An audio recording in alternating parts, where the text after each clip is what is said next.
मधुवन सोहा।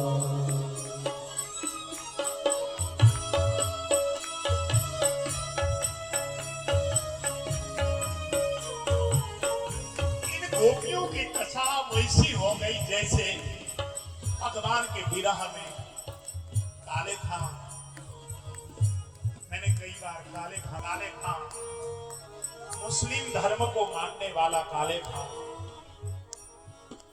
एक बार पान खाने की उसकी आदत, वो पान के दुकान में पान खाने चला गया। पान के दुकान में भगवान मदन मोहन का चित्र लगा हुआ, उस चित्र को देखकर काले खां का मन भगवान मदन मोहन के उस छवि पर बलिहार हो गया।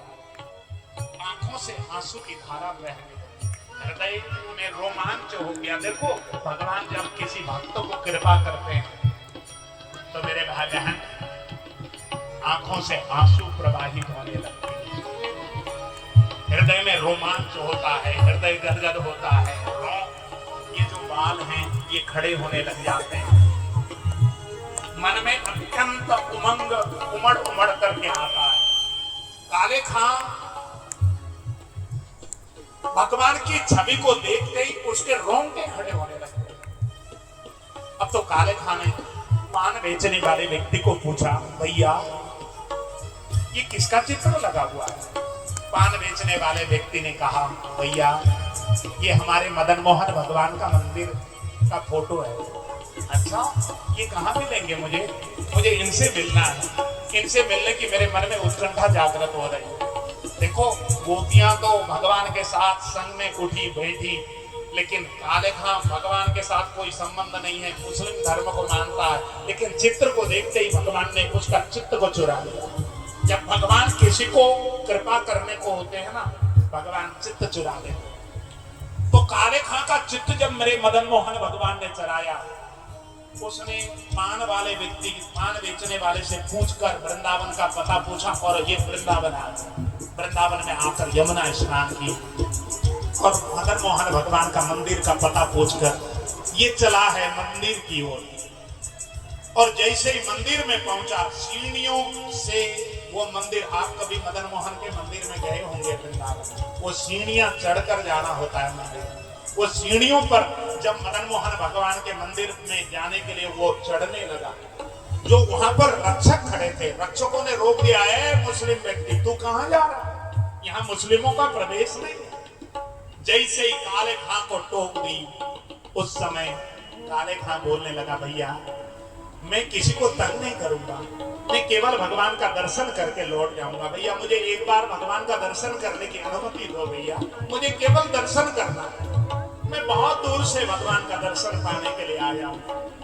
रक्षकों ने एक नहीं सुनी काले खां की, काले खां को धक्का दे दिया। काले खां सीढ़ियों पर धड़ धड़ धड़ धड़ गिरता हुआ, लुढ़कता हुआ अंतिम पायदान में जब पहुंचा, शरीर में कई जगह चोट लग गई, खून की धारा प्रवाहित होने लगी, आंखों से आंसू की धारा प्रवाहित हुई। उसने हाथ खड़ा करके भगवान मदन मोहन को पुकार करते हुए कहा, हे मदन मोहन, मैं तो तुम्हारा दर्शन पाने के लिए इतने दूर से चलकर आया था और तुम्हारे द्वार पर मेरे साथ इस प्रकार का व्यवहार हो गया। कोई बात नहीं मदन मोहन भगवान, मैं तो आपका दर्शन किए बिना यहाँ से जाने वाला हूँ नहीं, या तो मेरी लाश यहाँ से जाएगी या तो आप दर्शन मुझे दोगे। रो पड़ा काले खां। काले खां अपने दोनों हाथ उठाकर भगवान को पुकार कर रहा है, हे भगवान मुझे दर्शन तो दो। रुदन करता जा रहा है काले खां। एक दिन बीत गया और मदन मोहन का जप करता जा रहा है। भूखा प्यासा काले खां नेत्र बंद किया हुआ है और नेत्र बंद अवस्था में काले खां भगवान को पुकारता जा रहा है। एक दिन बीता, 2 दिन बीता, 3 दिन बीते, 4 दिन बीत गए। मदन मोहन रट्टा लगाते लगाते इसका गला सूख गया, अब बोला नहीं जा रहा।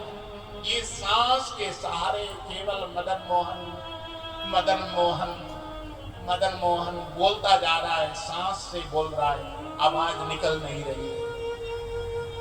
जब इसकी हालात बहुत नाजुक हो गई, 5वें दिन का रात्रि का पूजा करके पुजारी मंदिर बंद करके जब चले गए, भगवान मदन मोहन से रहा नहीं गया।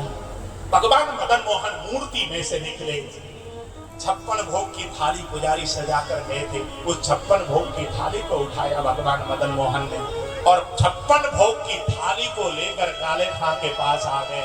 काले खां तो अपना हाथ उठाकर केवल मदन मोहन मदन मोहन मदन मोहन मदन मोहन रट्टा लगा रहा था। भगवान ने आवाज लगाई, काले खां भैया नेत्र खोल, नेत्र खोल, आवाज लगाई। लेकिन काले खां बोलता है, भैया तुम जो भी हो मेरे सामने से हट जाओ, मुझे मदन मोहन भगवान के अलावा और किसी के सामने नेत्र नहीं खोलने। भगवान मदन मोहन आज काले खां का उस भाव को देखकर बोलने लगे, काले खां भैया तू एक बार नेत्र तो खोल ले, तेरे सामने मैं स्वयं मदन मोहन आया हूं, नेत्र खोल भाई, नेत्र खोल। जैसे ही कहा, काले खां ने जब नेत्र खोले तो जो पान के दुकान में फोटो में भगवान की छवि का दर्शन किया था, वो छवि साक्षात अपने नेत्र के सामने खड़ी। और जैसे ही भगवान को काले खां ने टकटकी लगाकर देखा, भगवान के नख से लेकर सिख तक भगवान का दर्शन जब किया है काले खां ने, अब तो काले खां गदगद हो गया। अब भगवान को हाथ जोड़कर कहा, भगवान मुझे आपसे केवल इतना ही काम था, अब मेरा काम बन गया है, आप जा सकते हो, मुझे आपसे इससे ज्यादा और कोई काम नहीं था। इतना कहकर भगवान को उलाहना देने लगा, भगवान आपके द्वार पर आए हुए व्यक्ति को दर्शन देने के लिए भी आपको इतने दिन प्रतीक्षा कराते हो।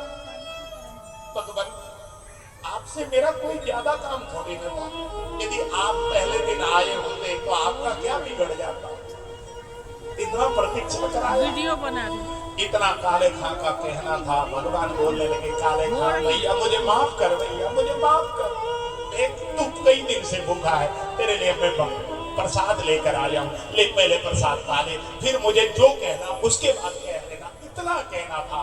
काले खां तो गदगद हो गया, यदि भगवान के हाथ का मैं प्रसाद पाऊंगा तो मैं तो धन्य हो जाऊंगा।